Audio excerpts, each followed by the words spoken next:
যে খবরের দিকে এই মুহূর্তে নজর রাখবো, চূড়ান্ত তালিকা প্রস্তুত। 25শে ফেব্রুয়ারি বন্ধ হয়েছে স্ক্রুটিনি। 28শে ফেব্রুয়ারি এসআইআর এর চূড়ান্ত তালিকায় নাম থাকছে 7,08,00,000।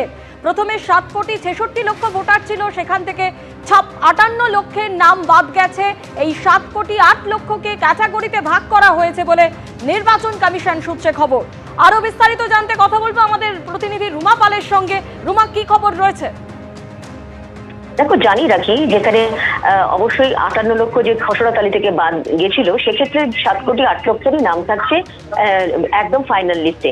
কিন্তু যে 60 লক্ষ যে ভোটারদের কিন্তু পরবর্তীতে জুডিশিয়াল অফিসাররা যেটা যাচাই করছেন, সেক্ষেত্রে জানিয়ে রাখি যে কমিশন জানাচ্ছে যেদিনকে ফাইনাল ভোটার লিস্ট বেরোবে, এবং এই মর্মে জানিয়ে রাখি ফাইনাল লিস্ট কিন্তু প্রস্তুতি শুরু হয়ে গেছে। একেবারে 25 তারিখে কিন্তু সমস্ত যাচাইয়ের কাজ কিন্তু ফ্রিজ হয়ে গেছে, এই মুহূর্তে প্রিন্টিং এ চলে গেছে, যাচ্ছেও অনেকগুলো। সেক্ষেত্রে 28 তারিখে কিন্তু ফাইনাল লিস্ট বেরোচ্ছে। সেক্ষেত্রে কি থাকবে? দুটো ক্যাটাগরি থাকবে। দুটো ক্যাটাগরি, একটা থাকবে অবশ্যই যেটা হচ্ছে ডিলিট হয়েছে, সেক্ষেত্রে ডিলিটেড ক্যাটাগরি থাকবে। অন্যদিকে থাকবে যেটা বলা হচ্ছে যে তার সঙ্গে সঙ্গে এটাও ঠিক, যেটা এডুকেটেড যেটা থাকবে সেটা থাকবে।